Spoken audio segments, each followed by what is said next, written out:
Coach, on this side, Robin took my from Sports Wire. The return of Jabaar, how did it came about? Because a couple of years ago he was outstanding and then we lost him at the beginning of last season and then now he's back. And also Rayners going to Mamelodi Sundowns. Previously was a super sport, didn't work. I think 1.5 season and he came back and then he just flourished. Last season, he scored I think 5 goals against Stellenbosch City. Do you think now that he has Sundowns, do you see that maybe he might be different this time around, that now he knows the level of highest level that it's at Sundowns, that he may flourish? Maybe the players must learn and just stay where they are. On the second one, Ikram, yes, obviously I think he's matured as a footballer. From when he was with us, he was a prolific goal scorer, then went to Super Sport. Unfortunately, maybe didn't work out the way he had wanted to, and Super Sport had wanted it to. So he came back, and I think the maturity that he showed after leaving, and then I think especially once he got into the Bafana squad, his confidence and belief in himself just grew. So he's turned into a really, really good, complete footballer. So I believe that the competition at Sundowns is going to be difficult, and he has to step up the game and just keep showing that consistency. And I'm sure when he gets his opportunities, it's up to him to grab them. On Jabaar, he was on a loan with an option to buy, so he went to the club on loan, paid us a loan fee, and then with an option to buy him at the end of the season, which they didn't, so he returned back to us. Yes, no, I'm a big Jabaar fan. He's just the type of player Stellenbosch need, and the way we play, a lot of energy, a lot of enthusiasm, real quality, and even himself, he's matured, he's come back even a better player than he was before he left. So he wasn't registered for the CAF competitions, unfortunately, but he's ready, and available for selection for the MTN semi-final. Coach, it's me again.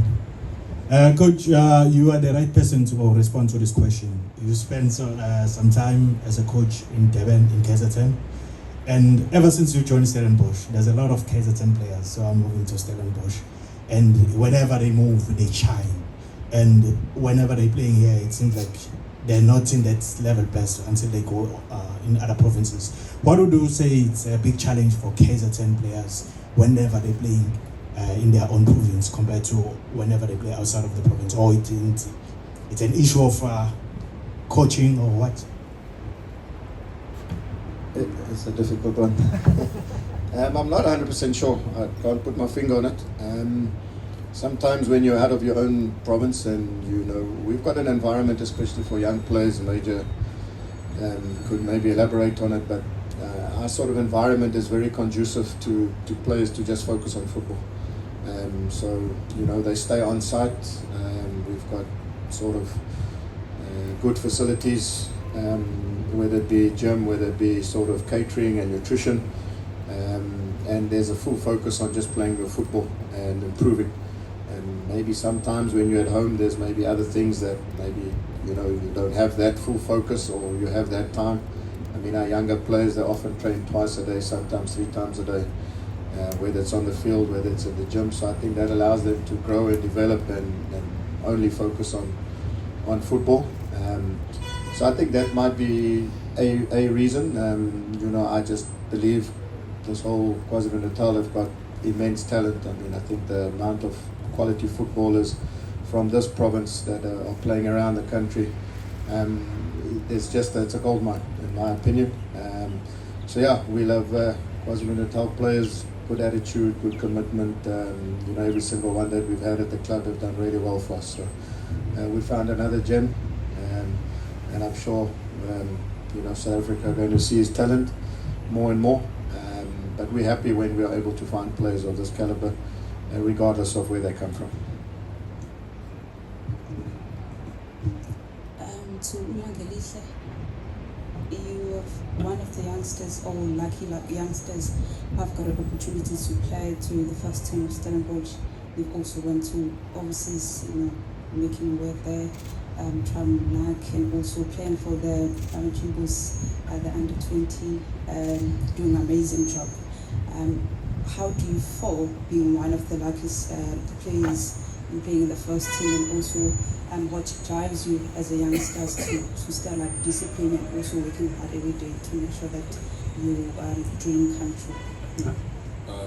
Firstly, for me, I think I'd give it to the Almighty, because without Him, none of this would be happening. And honestly, as a young player, if you have a protective background, a supportive background, I think you will strive as a football player and also as a human being. So for me, I obviously listen to my coaches and try my best when I'm on the pitch, because I came here to Stellenbosch to play football, to play the game that I love. So whenever I get a chance to do that, I try my best to showcase my talents and my abilities, and I just leave it to God, everything I do, and then, yeah.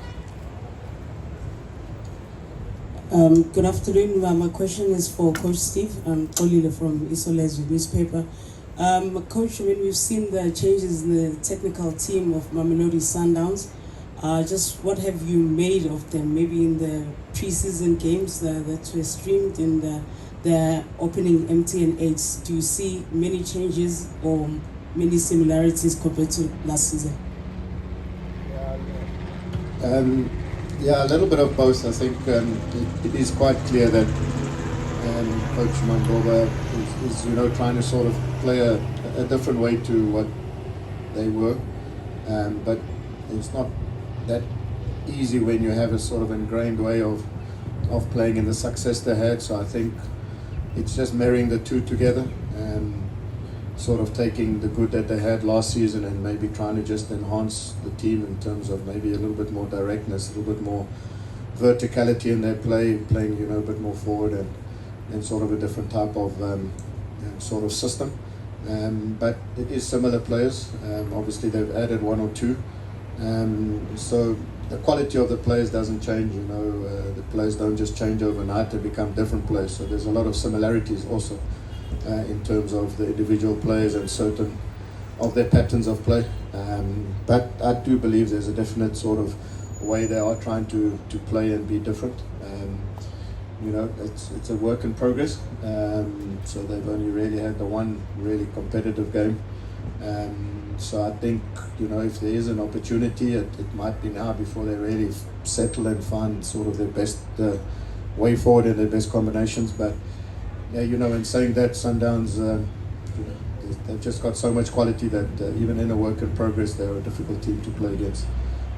But yeah, it's a great challenge for us, one that you've got to look forward to these challenges. You can't go fearing, and that's why I like about Major, and I'm speaking about him because he's here today. It's just, he's fearless, he just do what you need to do and enjoy yourself. And as he gets older, he'll mature and grow and get more experience and be even better. So, who am I to curb what his enthusiasm is? And he must go and see test some of those legs at the back and make them turn and make them defend. Right, we're going to take the last round of questions, 1, 2, and 3. Coach, I forgot to introduce myself, by the way. I'm Zinhle Pink Ngobade from Highway Radio. To Coach Steve, you're going to be playing the second leg here in Durban at Mamelodi Sundowns, and Durban is no stranger to you guys. And you also won the Carling Cup last year here in Durban. Like, it seems to be one of a lucky charm, if I could put it that way. What can you promise the KZN people, also Western Cape people, going to come here in the second leg to give you guys a support and the MTN8? If we manage to get to the final, then ask the PSL to bring it here. Yeah, we'll have. It's nice being in Durban. I mean, it's a coastal town. We're also from coastal, and so in respect of that, it's good. And I think, in a weird way, not having now to be forced to play our home games away, has also just got the team a lot closer and a lot more together. We spent a lot of time together, traveling, and also here in Durban. We've got a good familiarity with Mozambique. We've been able to play matches there. Hence, when we needed to find a venue to play a away game, I sort of requested management that we keep it in Durban, considering we've already played 2 matches here recently, so it would have been just a good familiarity sort of situation. But you know, it would be nice if we could get. It's difficult for our supporters to make it all the way out. I'm sure there are plans for some of them to come, but yeah, anybody who's not a Sundowns fan, hopefully, you know, all the other supporters of the other teams can come and maybe just give us a little bit of a boost, because I believe it's even our home game will be outnumbered in terms of fans, so maybe we can try and equalize it. So yeah, just requesting all the people from KwaZulu-Natal to come and support us, and also there's a lot of players from this region, you know, also to come and give them that boost. So hopefully we can get a nice crowd out on Sunday, and we can try and sort of get a couple of voices behind us. Coach, it's me again. Coach, when you talk about Baka Arsenal in Durban, some think about Durban City. Maritzburg United revived Durban City. I'm sure the big man is smiling in heaven. Your thoughts about the revival of Durban City? Yeah, I must be honest, when I saw the name, it made my heart warm. It's a name that's synonymous with South African football. It's synonymous with this town.